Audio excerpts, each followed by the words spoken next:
welcome to Retrotainment. Back again here with my co-host, capital C, capital O, Greg. How are you doing, buddy? What's happening, homie? Not too bad, not too bad. So we've decided to go back to the mid-90s here and have a look at one of the big action films. Action comedy, I suppose. Equal measures of both, really, in this. This is a touchy one. Depends on where you want to line it up. I would say it's action, but there's definitely a lot of comedy involved as well, considering the two boys are in it. Yeah, well, Will Smith was trying to make it as the big action star at this stage. Yeah, they brought Martin Lawrence in, who was an absolute genius in this movie. Yeah, the two boys bounce off each other so well. It's absolutely brilliant. Like, as I was saying just before we came on the air, they are the original. Well, maybe not the original, but they're the '90s version of The Rock and Kevin Hart. Yeah, you always see stuff like that on Facebook or like online and stuff. You know, like, oh, if this show was cast in the '90s or if it was cast now. Yeah. Like you see it with Marvel. Like, oh, if Marvel was made in the '90s, this is that Marvel one that was on the Geek Sanctum. Shout out to the Geek Sanctum. Yeah, it's pretty accurate. Like, that was so good. Apart from maybe Denzel as Black Panther. See, he probably would have been though. No, it might have been Wesley Snipes or Michael J. White. Obviously, the fighting style. You don't see Denzel doing too much of that. Yeah, but like, you know, if this was to be made now, you're probably looking at. That's where it's going. Like, you're looking at Rock and Kevin Hart, yeah. Kevin Hart for definite, anyway. Yeah, see, Rock might be a little bit too bulky for Will Smith's character, but I suppose it could work. Yeah. But, he does have that sort of charm and, you know, like the suave character as well, though, doesn't he? He's a ladies' man, isn't he? Yeah, you kind of get that from him. But obviously, Bad Boys 1 is the one we're looking at here. Released on the 16th of June, 1995. Is that when it was? Yeah, so height of summer, big summer blockbuster. It's almost the anniversary then. Yeah, big summer blockbuster. This one. This was major. This was Michael Bay at some of his best. I think this is probably one of his. I think it might be his first big one. I think. Probably would be, yeah. Yeah. As always, just to take a quick look at the ratings. So critics, 64 critics on Rotten Tomatoes, 42%. They seem to be quite harsh on this. There's a lot of plot holes in it, to be fair. There is some, but like, I was surprised to see this be rated so low. So I kind of had a look at some of these low ratings. One of them was like Will Smith and Martin Lawrence fail as both comedy and action. And I was like, I mean, false. That's just a false statement. So like, whatever your review says, I'm not going to believe anyway now. Like, to say that neither of these two are action or definitely not comedy, to say either of these two aren't comedy stars at this point in their career. Yeah, well, Will Smith went on to do obviously he done Men in Black, which is another action comedy. Fresh Prince had been on before this. Yeah, that should have been. And sure, Martin Lawrence was, you know. He's a stand-up. Yeah, everything. Like, he was one of the biggest comedians around that time. This was Michael Bay's first movie. All right. He went from this to The Rock to Armageddon, Pearl Harbor, and then Bad Boys 2. Anyway, a lot of good films in there. Oh, geez, looking at some of the films he's done is pretty solid. Like. But then the audience score is 78%, which is more where I would expect it to be. Because that's where I thought maybe not that high, maybe about the high 60s, low 70s. I thought the critics might have made it. Yeah, a lot of the critics seem to say that they don't like. It's just another generic action film. Which, again, if you don't like action films, don't watch them. If you don't like action films, don't watch Michael Bay. Simple as that. Yeah, but if you don't like action films and then you go, I don't like this, I'm writing this down because it's an action film. Well, that's not really correct, because you're watching an action film. So the fact that it is an action film is a positive, because that's what it's meant to be. It seems to be the same point we make every week. Yeah, like, I don't agree with that, but box office wise, 141.4 million. So did very well for itself. Good turnover for his first movie, like. Yeah, and I mean, I know he was on. Like, he was producing other movies and whatnot. First directorial role, though. And obviously it did very well, because it went on to have Bad Boys 2, and then quite recently had Bad Boys 3. I'm not sure why Bad Boys 3 came out, but there is a Bad Boys 4 coming out. Yeah, well, Bad Boys 3 did well, and it was quite good. I enjoyed it. I just don't understand why it came out. Do you know what I mean? Just, why not? Get the old gang back together. I think that's really what it was. They were just like, we need to make some money. we have a franchise there that'll already do well. Let's It's just go with it. the same way they brought back that documentary thing for Fresh Prince. Yeah. Not that Will Smith needs money, but it was more publicity. And yeah, it was just something that he could do and that he was comfortable doing. So why not? Yeah. I suppose. Martin Lawrence, though, you hadn't seen in a while. Yeah, he's big. He's gotten chubby in the newer one. Yeah. But Actually, in this why one, not? I think the two boys are just perfectly cast in this, and we see that in the opening scene where they're in Mike's car, and he knocks over the chip. You don't get it. You don't get it. I'm not getting that chip. You are getting that chip. No, I'm not. And they're just arguing with each other. I love where he's like, if I put my hand on it, it's going to come out like this. Yeah. And then someone tries to carjack them and they're just arguing on the outside of the car with each other. This is when you see the lads that are jacking him, the guy that the white fella that's jacking him is Chibs from Sons of Anarchy. Yeah. What's his name? Something Flanagan. But Terry, something like that. But yeah, it's quite good. Like Martin Lawrence is on the side with the big lad. And What are you, 350? Why do I always get the thick motherfuckers? Yeah. But you see their dynamic really well there. You know, like that they have like this discourse because they're both very different people, but that it works really well in how they work together. Like it always works out kind of for them because of it. And he's like, you don't have any respect for anyone's property and things, which is another way they pay it forward later on into the movie as well. It is very good. It comes up a couple of times. Yeah, but from that we see the heist in the police station. It's really smart, you know. Like they go in, and they have like the little pulley system to get all the cocaine or heroin or whatever, the heroin out.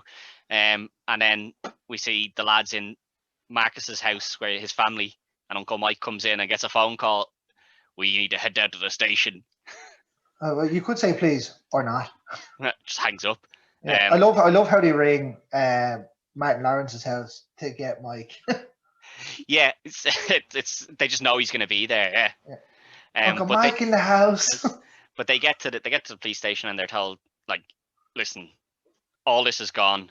It's your case. You're back on the case, and you have 72 hours to sort this out. I love how the captain's like, do you remember this pallets? They look familiar, don't they? They were about yay high, silver packets with a red stamp on them. The captain is brilliant in this because he's just the right amount of, you know, dickhead to them to make them to make them listen and do their job, but also he's one of the boys. Like, do you know who he reminds me of? Actually, I'd say do you remember the editor in Spider-Man?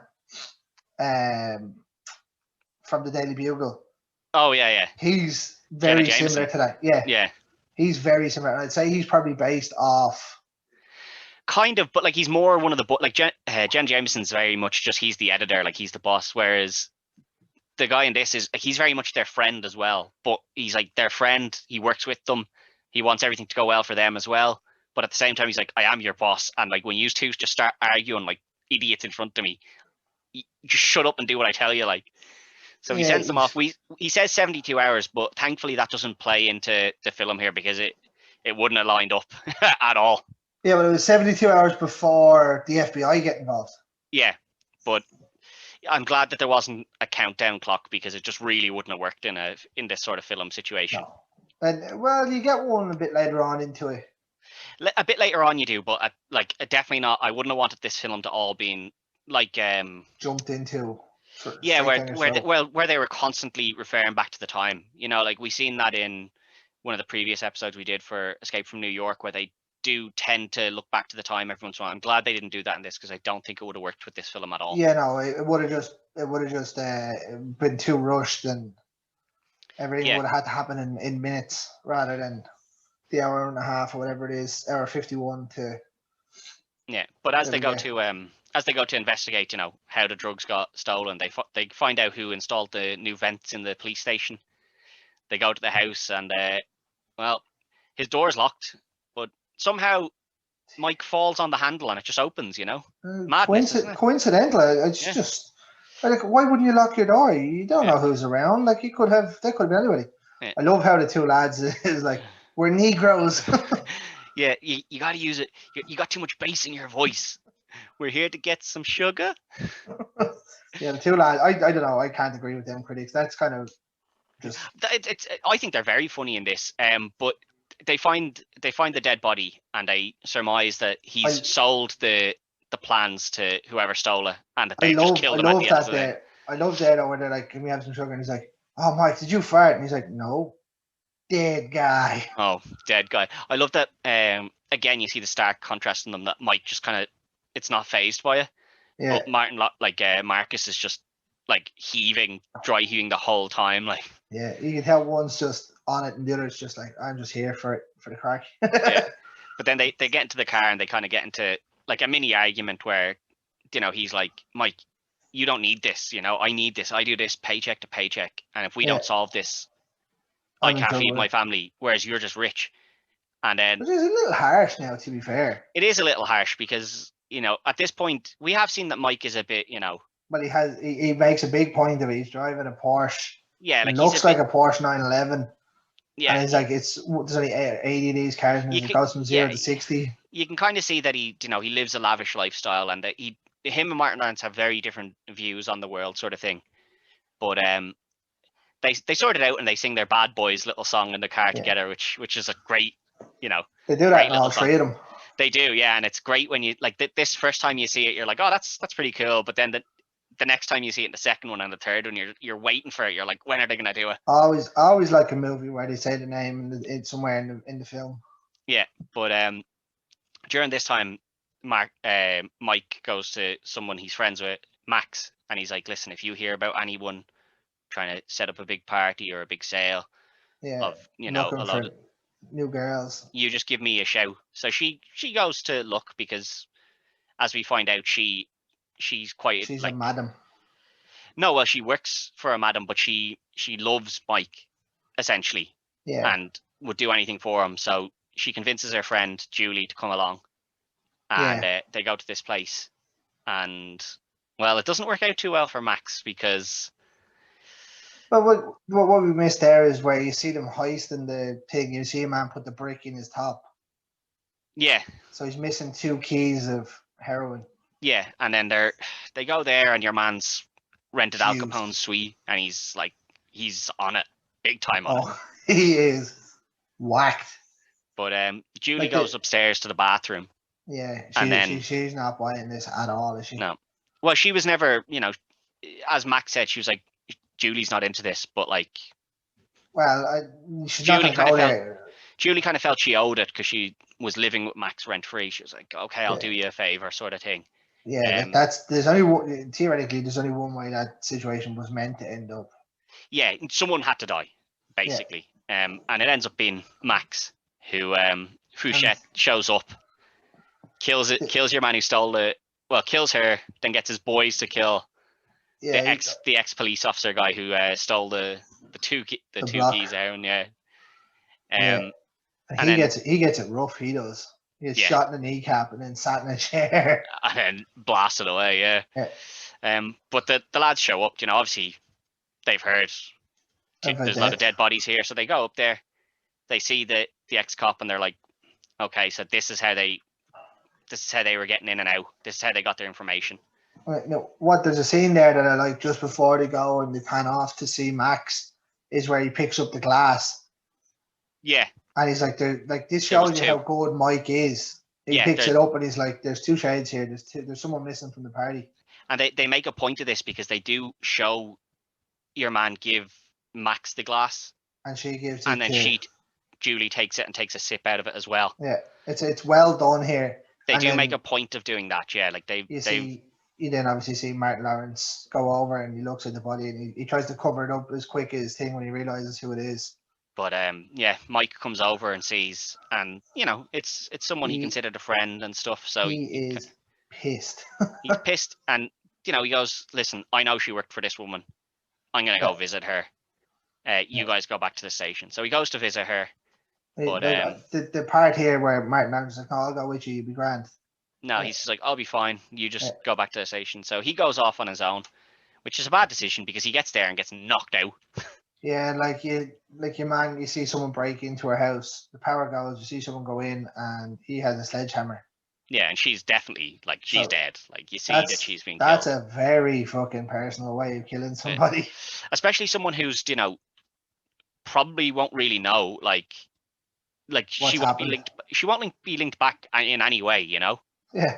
But like again, then towards the end of where Max has been killed, they'd have a shootout and a chase scene with Julie, yeah. Julie, and she jumps off I a think that very that high roof into some in swimming water pool. that doesn't shatter her bones in any way.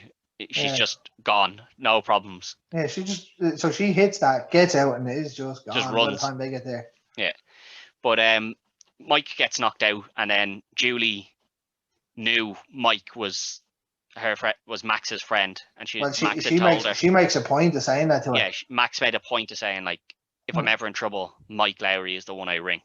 Yeah. So now she has rings, no idea who Mike is. Yeah, but she rings the police station and she says like, listen, I'm looking for Mike Lowry. And they're like, oh, fuck, Mike's not here. And they're like, we can help you. No, I'm only speaking to him. Only speaking to him. So they put Marcus on and they're like, I love how quick the captain is. Oh, he's just coming out of John. yeah, he's just like, Marcus, you need to pretend to be Mike. And the argument here is hilarious. Yeah. I'm not being Mike. No, I can't be.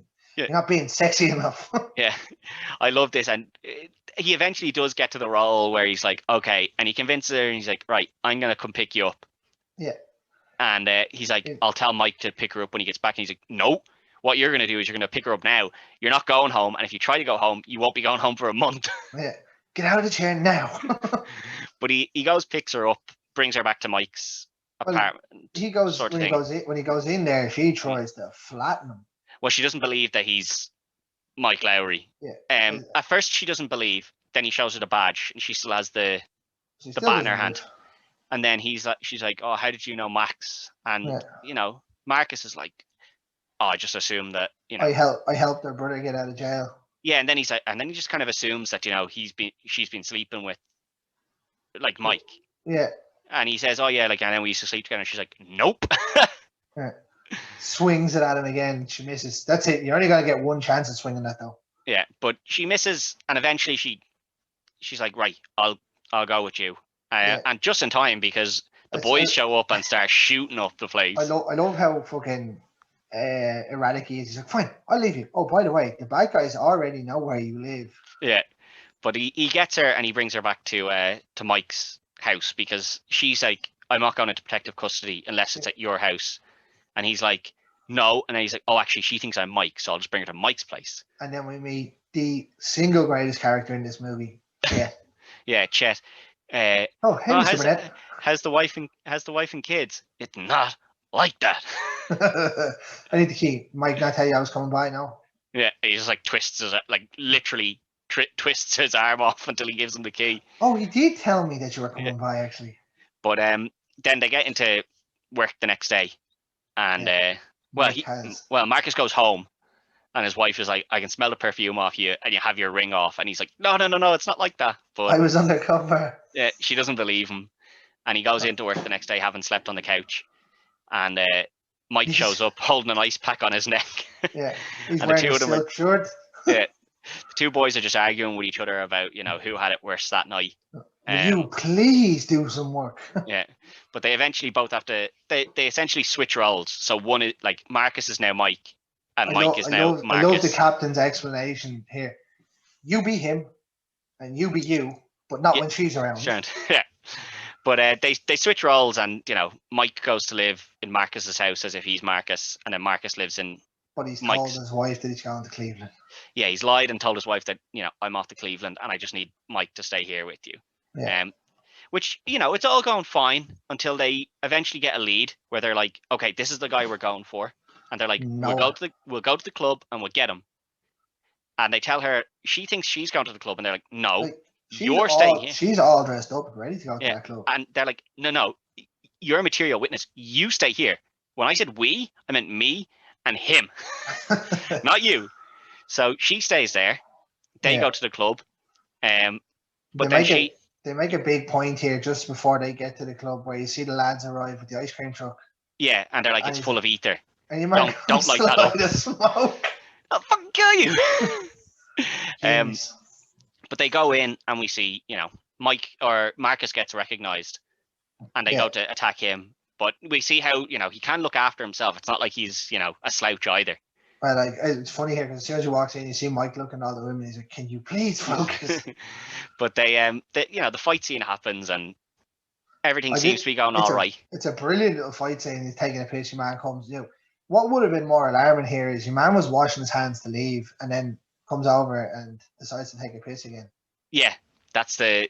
And he probably should have copped that. No, he did cop it straight away because you see him looking around. That's how he cops your man coming with the knife. Yeah, but he wins this fight, and he gets back out, and as he gets back out, they see Julie in the middle of the dance floor with their gun pointed up at the top window. Fouché. At Fouché.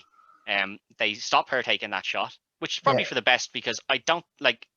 She's probably not going to make that shot. Like Fouché sees her, so he knows she's got a gun. He's going to move.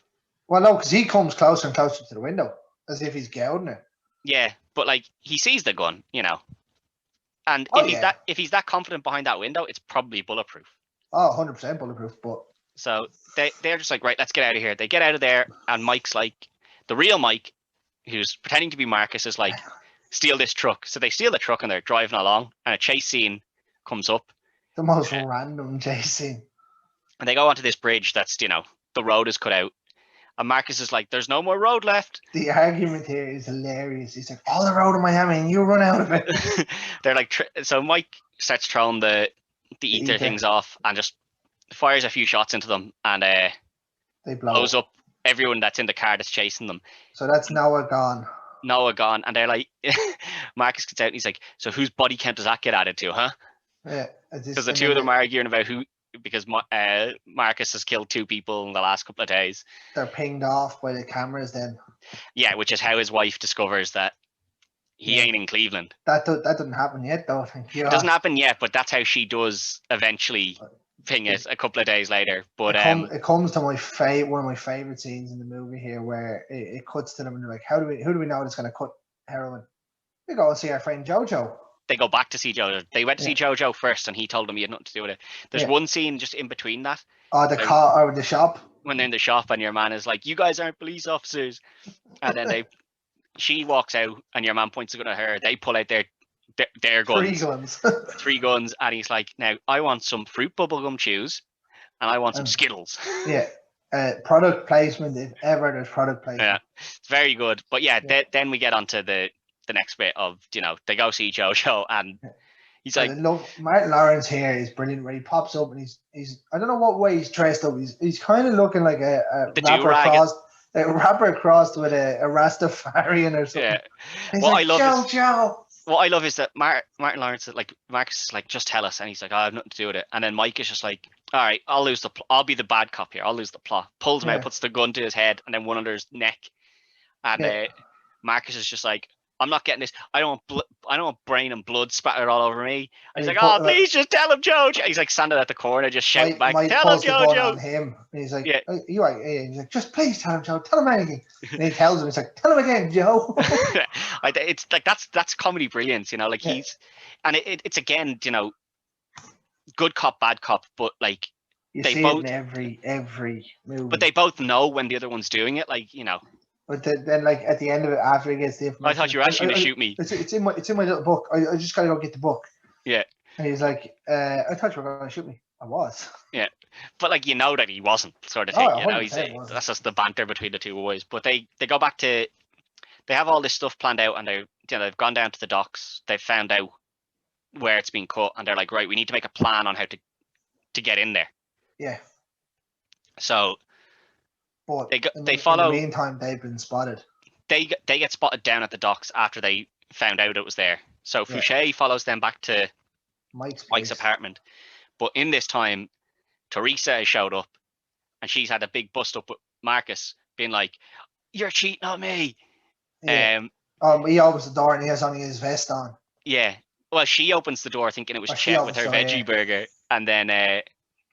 He's like, no, it's not. It's not like that. It's not that. I'm looking for Marcus. Which one's that? The tall one or the small one? So you can already tell she knows that the. Well, I think she knows from before. When there's a scene that we kind of just jump past where she's on the bed with him, and she's like, "You seem awful," like like weird Oh about yeah, a after girl. that she's like, She's like, oh, you wouldn't be out that Marcus guy if you were around him. There's no way you wouldn't be get on it. interested and stuff. Yeah, where she's And like, then that's why she's doing that thing with the flexi band. She's like, I she's feel trying kind of funny. yeah, but like she's caught on and she knows that they've lied Either to her, that but or she she can't. was actually testing them to. No, I think she's caught on because the fact that when the door is open, she's like, "Is that the tall one or the short one?" Yeah. And she's like, "The short one." She's like, "Yeah, I Thought so. kind of knew that." But the bit where Mike goes back to his house and he's like sneaking into his own house because on the phone he rings the phone. Marcus goes back to his house. Sorry, Marcus rings. He rings the phone and Mike's on the phone, but he's taking the picture out of the album of. You gotta put it back in. I can't believe I showed you that. You better take that back. She's like, put it back in. Marcus will be so angry if he ever finds out and stuff. He's like, he's meant to be my boy. He's cheating on my wife. And they get into like the fight outside. And Mike is just like, if she sees you, you are a dead man. But what I like there was there's an important scene in that. Like you see, just before Marcus gets there, Mike's looking out the window. He's like, yeah, I think they're gonna make their move. Yeah. And the two boys. Lads.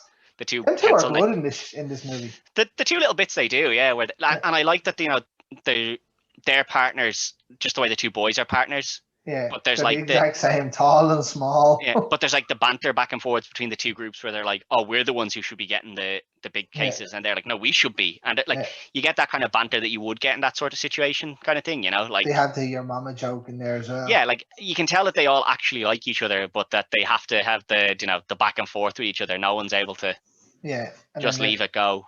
But they break in to Mike's place and they kidnap Julie because she's gone down the stairs on her own after discovering that they've lied about which one's actually Mike and which one's. Yeah, she just walks out and no one goes with her until the elevator's nearly gone. I mean, or the elevator is gone.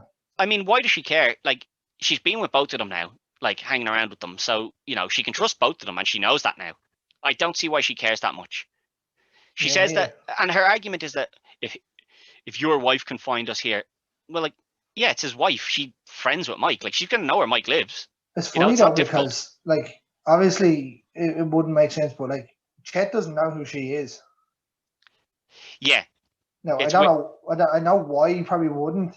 Yeah, but like, she would know where Yeah, she Mike lives. So, like, it's not like it should be. That's a reason to be like, it's obviously easy to find us if your wife can find your best friend's house. Yeah. I mean, yeah, that's not really a great reason to be like, they're going to leave. They do make a very valid point that they've been friends for years when they're fighting, and he's like, I said I've been your partner for 16 years, but I've been your boy my whole life. Yeah, so they knew each other before, sort of thing. You kind of get. You get that with the pictures, right? It's like, oh my god, I forgot he wore that afro so big. Yeah, but we get the chase scene here with loads of slow-mo running of Will Smith running with his top open, pasting in on his washboard abs. Yeah, you see loads of that here, but Martin Lawrence or Marcus is on like the top of the taxi that they steal, and then they knock him off.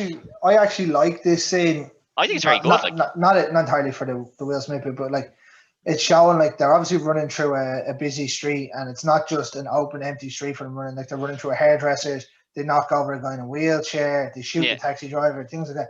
There was little things that they did in it, and then there's the bit where they're driving across the bridge in the park, and the guy's standing there on his bike, and he is legging it. Yeah. Now, for me, I don't know why he didn't just jump off the bridge.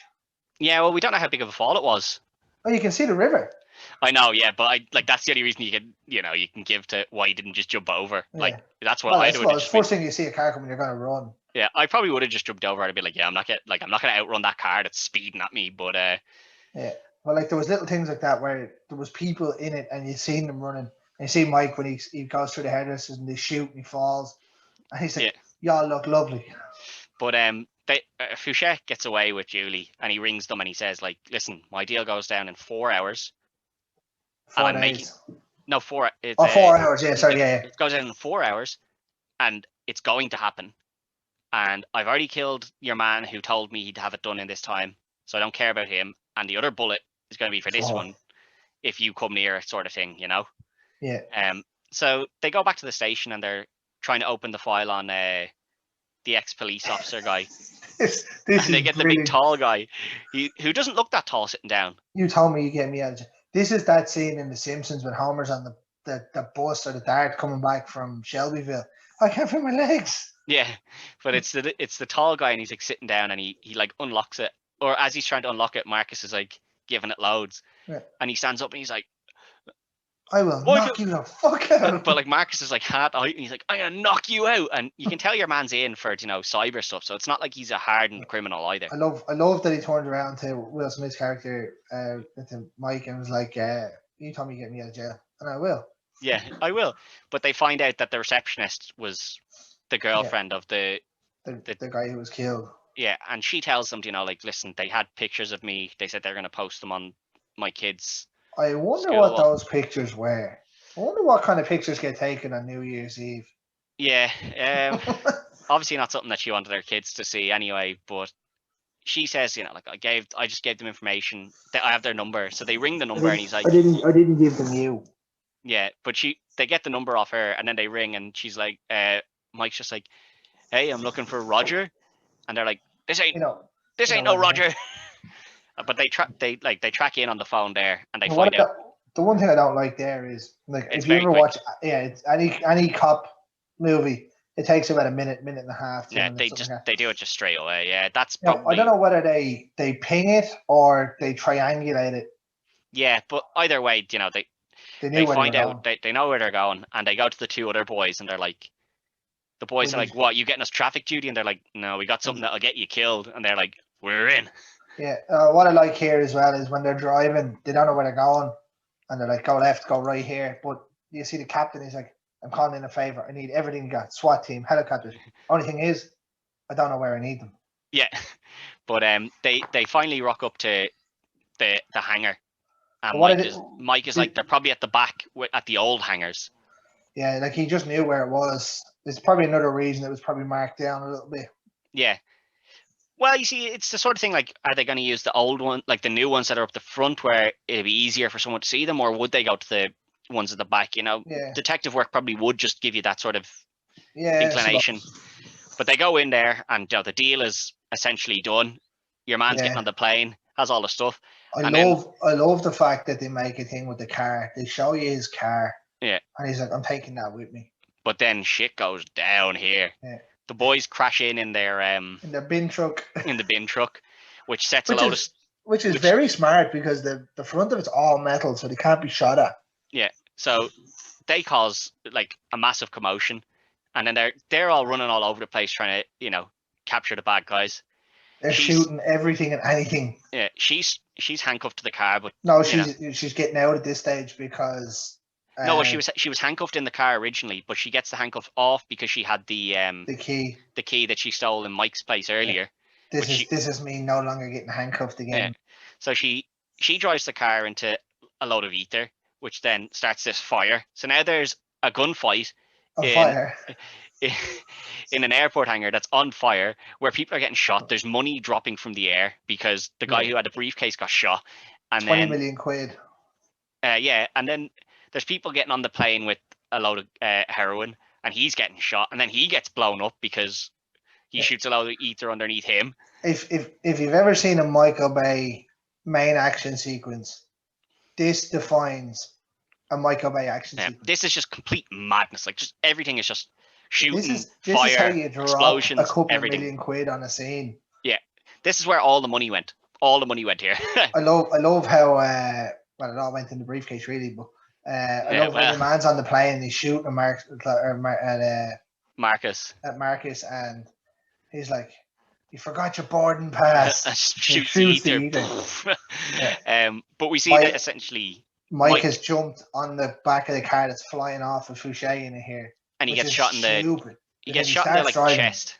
Yeah, because he starts driving before Mike has walked, just as he's walked in the door, and Mike was able to run down the plane and jump out and grab on.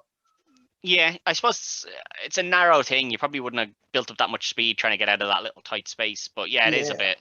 It's a bit silly. Don't get me wrong, it makes the scene works. Yeah, Mike gets shot in the chest, and we've seen Marcus get shot earlier in kind of the leg when he goes to stop Julie getting shot.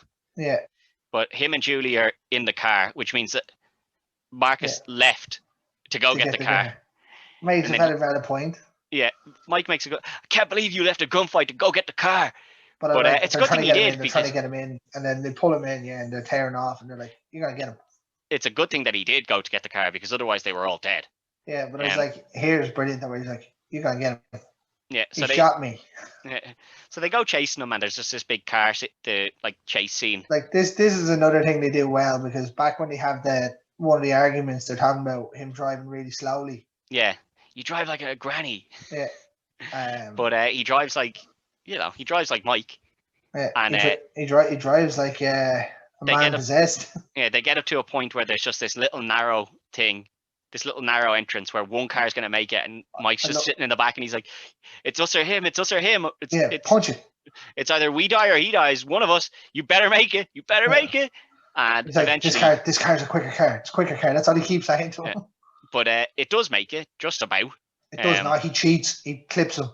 Yeah, well, He gave him the old little nudge on the shoulder there. Well, that's what he needed to do, Greg. It was, it was one or the other.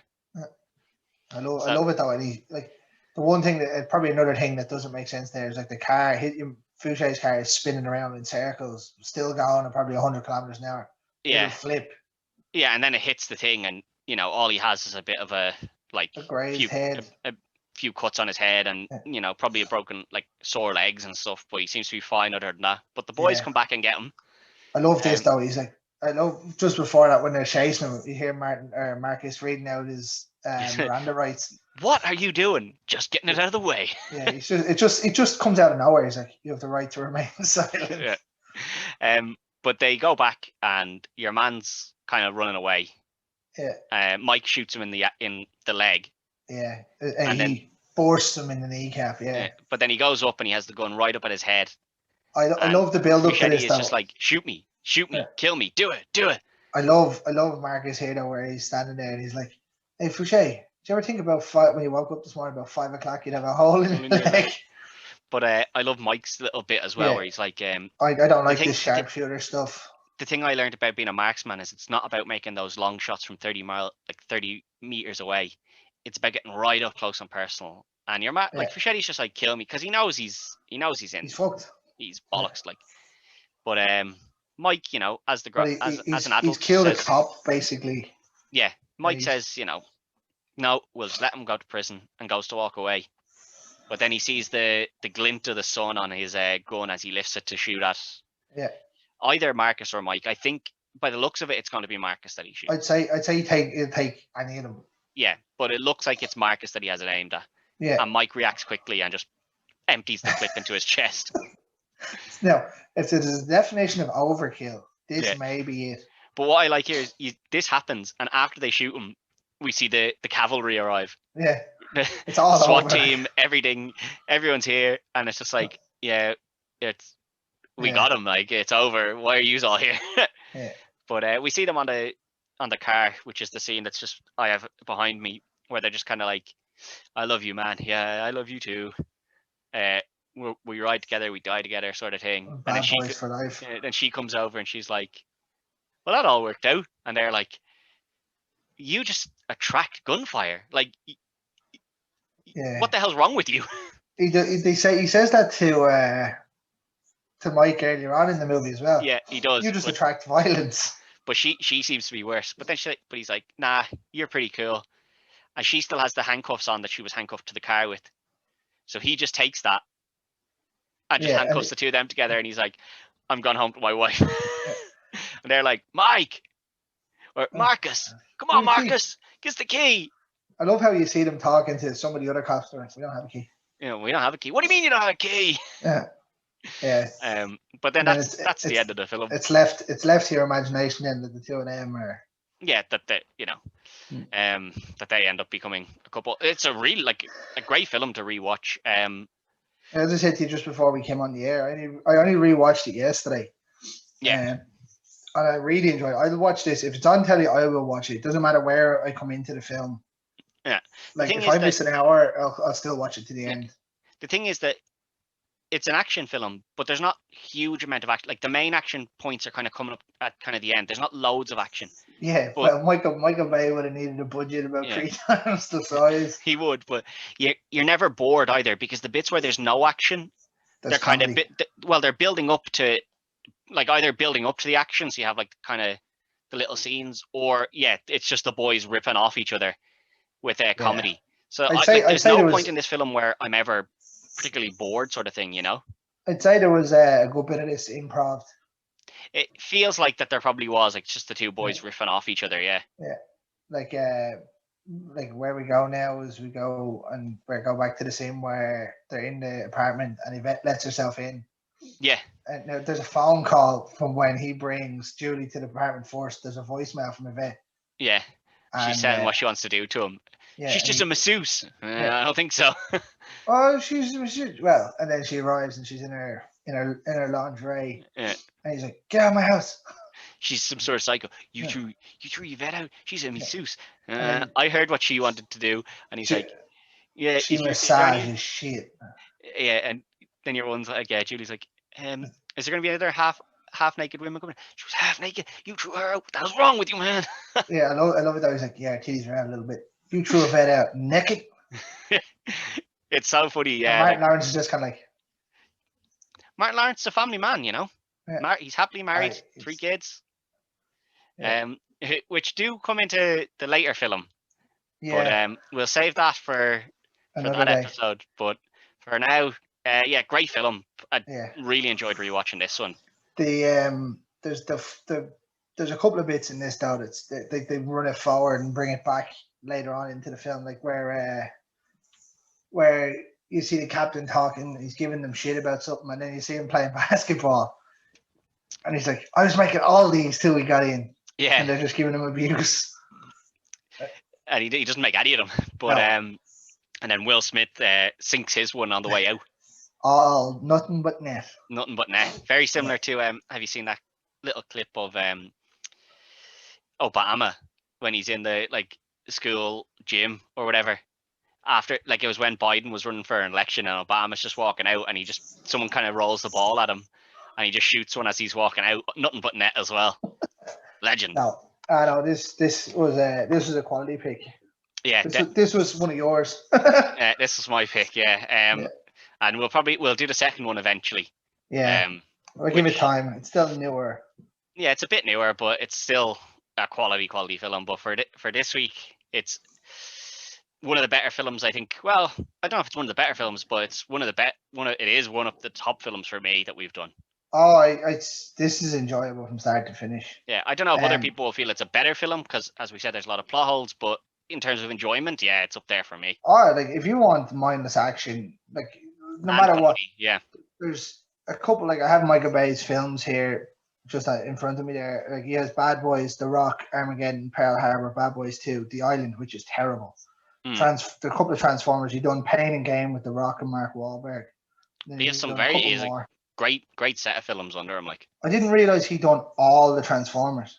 Yeah, well, some of them were. Well, I don't know. I'm not a great Transformers fan. I watched the first one and some of the second one. Yeah, well, you didn't really need to watch too many more after that, I don't think.